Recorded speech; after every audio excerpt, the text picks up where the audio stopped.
There are a lot of hard pills to swallow in Apex Legends, but this has to be the biggest. Apex Legends is a pretty mediocre live service game, and you should really start lowering your expectation when it comes to the game. My name is Flame070, the normal gamer here to break down gaming concepts, topics, and anything gaming from this very normal perspective. Apex is in a bad state in Season 13 and we need to course correct. So without further ado, let's get to it. If you are not enjoying Apex Legends right now, you are not alone. A lot of the community is struggling with Apex Legends, and you may think the new rank system is to blame. However, I think this change is a symptom of the overall problem. But trust me, I will talk about the rank changes. The problem is actually really clear. Apex Legends is a mediocre live service, and this makes any decision for Apex to fall short in some capacity. Apex fails its casual normal player base, and it also fails its highly competitive player base. It cannot, for some reason, manage to keep everyone happy. And it is because of the sole fact and the sole focus of Apex is to bring money. And when your live service is about money, not the experience or service, you get the game that we have. So let us begin this conversation with what should a live service achieve in order to maximize profits and keep players coming back. A live service is about building an ecosystem that will keep your consumer coming back to use it. For games, clearly it's for players to come back and play the game. The Apex ecosystem relies too much on you spending money by providing as little as possible on the development end. Apex has a great foundation, do not get me wrong. Apex, in terms of battle royales out there, is still simply the best out there to play, enjoy, and grind. No doubt about it. However, that is clearly not enough. I want to illustrate my point further by comparing this game with Fortnite, which in my opinion is the best live service game that the companies should emulate. On the casual level moving up, the Fortnite player has so many options to enjoy the game. Let's get a really big one in my opinion, which is creative, which is the best thing that keeps Fortnite going. Not that it's the main driver, but it's so good because it gives you a different experience without the developers having to put any big effort into the game. Your own players design modes, experiences that will constantly engage someone. It makes Fortnite less repetitive if you're tired of the BR cycle. Now, what do they do in Chapter 3? They become innovative. They do no build, bringing back a player base that does not like building because building was their skill gap in the game. But they did not want to forego their main players that attracted and built their empire. They did it in the correct way, and now they have the best of both worlds. They evolve constantly, every season feeling fresh that makes gamers come back. And in this age of modern gaming, where you can move on to the next game so quickly, that is so important. When you get your battle pass, you get excited, not just because of the cosmetics you can unlock throughout the season, but some of these skins and items come with more things to do that make you play the game differently. Yes, sure, the challenges that they provide are mundane and small and trivial, but they add to something bigger. Because by doing these challenges, by having cosmetics that you can upgrade by playing the game, you create an experience for people to enjoy.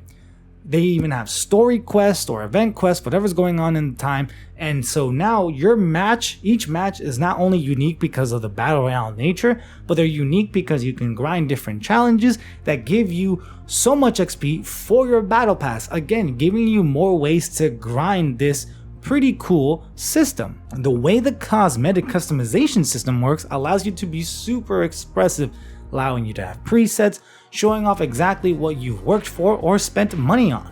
It may be minimal, but there's a reason a lot of us love customizing things in our video games. We like controlling that. The map updates make dropping in exciting as it becomes less stale because you master it for one season, but who knows if it will be like that the next season. The POI changes, the things they do for the gameplay are just very fun to experience, at least for the first time. And you know what's great about everything I've discussed? It's just gameplay. You have rewarding aspects for just playing the game, which leads to the other thing that keeps Fortnite a massive empire, which is their cosmetic store. Their monetization system for Fortnite is so good. The consumer, oh god, is so lucky. It's so consumer friendly. It just gets better and better because it feels fair. You don't feel cheated, and because you can do so much without actually dropping a dime, that you feel like you should drop money when something in the store appears that you actually like. It does not rely on an artificial boost by creating rarity or price gouging or using stupid gamble boxes. And now that we've covered what majority of the player experience is like, because again, this is the casual experience which most players like to do, you have so many options, it does seem they cater to their hyper competitive players as well, because they have arenas, they have daily tournaments and modes people can come in and look forward to on a regular basis. Whether or not it's good, I don't know. I'm not a competitive Fortnite player, but it seems like they have it in check, which is the most important thing, because again, your hyper competitive player base is a smaller percentage of player base than your normal players, which means they are the ones who should be second to your majority player base that can give you your most profits. And that's what Fortnite does really well. Now with Apex from the casual experience going up, what is this experience like? Like I said, Apex does have the best Battle Royale experience for sure, and most players fall in love with Apex for that reason. However, if you're going to compete with the likes of Fortnite, who's been doing this for 5+ years and able to do the crazy things, you need to ensure that the majority of the players have something to do. But it is clear that Apex philosophy is to make you spend money, with them putting as little effort as possible, make you overspend with these stupid gamble boxes to hide the fact that they don't want to produce the experiences the player base actually deserves to continue playing Apex and enjoy themselves. With Apex currently, what do you get to do with your gameplay? You get to jump into a public battle royale match, a pub arena match, and ranked equivalent of those modes. And what is your reward for that gameplay dedication? Well, obviously you get to grind the battle pass, but for most dedicated players at this point, it is useless legend tokens that get rarely used for most people. Those lucky enough, meaning newer players, get some packs, but most of us don't anymore. Customization in terms of the trackers and banners and stuff like that is very limited, because the only way to do that is with crafting materials, which you only get enough for one legendary item a season through the battle pass, because the only other way to get crafting materials is through gamble boxes and spending real world money. Comparing the battle pass system and progressor system of the two games is a joke. Sure, you can get some really cool legendary skins and gun skins for a first-person shooter, which makes sense, but overall the experience of grinding the battle pass in Apex is just kind of there. You'll play Apex for Apex rather than to grind any particular thing, versus in Fortnite you can play, yes, to get better, grind the battle pass and whatnot, but you can choose the experience you want to have, and that makes it way more enjoyable to do. That leaves ranked, the only place where your gameplay feels rewarding, because at the end of the season it rewards Diamond Plus players from really cool stuff, and that level of effort and that grind is enough for players to sink in time. And I personally believe that is a problem, because a ranked ladder is for your competitive players, and if your competitive mode is the only desirable thing to do in the long term, you are literally catering to a small percentage of the player base. And this is why we can now begin discussing the new changes and talk to you about why this is not the reason Apex feels bad in Season 13. But before that, if you're enjoying this video and like what I said, please, I encourage you to hit that subscribe button, hit that like button, leave a comment down below. The engagement will help as I'm striving to get 300 subs. And obviously I have more to discuss on ranked as the split comes to a close. So make sure you don't miss out on that content. Thank you for your support, but now let's continue. I highly encourage you to read this tweet by PeakedPanda, as it is an excellent explanation to the current predicament Apex Legends is facing. Link will be in the description, but I want to highlight some key things here. The rank itself, in terms of the changes on how you grind, are amazing. Finally, a healthy way to distribute players properly based on skill, making players acquire the appropriate skills needed to be the best player. I firmly believe that. However, the increased effort is not worth it under the current conditions. Rewards aside, the issue explained by Panda, which I agree with, is that majority of the players will lose way more progress than what they gain by the end of the split because of the increased difficulty spike. With 20 days left in this split, most players have come to the conclusion that the effort is not worth it, and it is clear because the way the rank distributions are currently at. A rank system should be centered around the middle or average player base, not the best of the best. What is attainable for the average person should be the center of a rank structure, and most good rank systems are. The bell curve comes into play where the relative middle of the rank is the average person, and it scales down left or right to promote a nice distribution of skill. The reason the bell curve is important is because it gives players a true sense of a ladder to climb. The most successful rank structures in any game are like this. Rank is easy at the bottom, it gets taxing for most somewhere around the middle, and for the true grinders, the ranked game is the ultimate challenge towards the top because these are the players that understand the game, giving you the most ultimate challenge. A rank structure like this is good for any game because it promotes a nice skill ladder. In a healthy matchmaking process, while the top end is usually pretty small, there is enough players to match with that games are smooth and challenging. That's the ideal state, which is not where we're at. So, is the system designed wrong? No. Has it become grindy? Yes, but in the good possible way. But you made a grindy, aka a longer system, a longer ladder to climb, and kept the same time constraints the same. This is a brand new skill ladder and you didn't consider how long it takes to climb and assumed it should be the same.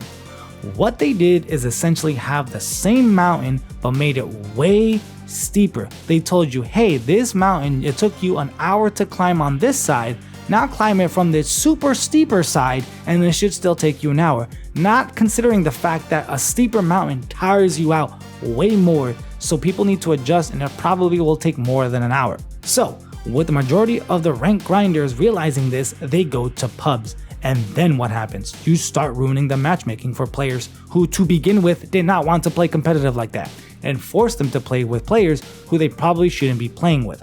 So you have a player base who wants to play ranked because it was the only thing worth and or meant something to them, felt they could climb before, so they did, realize that maybe now they can't, so they don't, and then play a mode where they are not supposed to treat it like ranked but forced to because of the players they get matched with, only to basically still put in the same level of effort for ranked but not for ranked and then get literally nothing for it. Improvement requires effort, and effort is a resource, and players are not stupid enough to just be wasting that. If a game is just hard for the sake of it without getting something, you end up with the players who are only satisfied with that. And guess what? That is not majority of gamers.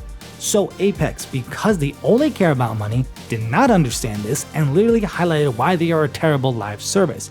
You made the most rewarding aspect of your game a competitive ranked mode where players are supposed to put in high levels of effort. Most players do not value that competitive effort as worthwhile, but Apex got away with it for so long because the system was not skillful, and so the effort was manageable. Over time, you build this competitive player base to be bigger and bigger, and again, not because people love competition, but after a while, it's the constant thing that felt good to do for the gameplay provided. Then you update that system to be a representation of skill, which is good, forcing players to play the correct version of a competitive mode, tell them it's the same level of effort to climb, which it is not, forcing most of the newly acquired players for the mode to stop playing, but then in turn increasing the difficulty of the normal modes just because there are a lot more better players to choose from. So you are left with a game where it requires a lot of effort to play for nothing. Do we understand the problem now? Apex is a bad live service because they do not provide value for the effort required to enjoy the game, but expect money to be thrown at it.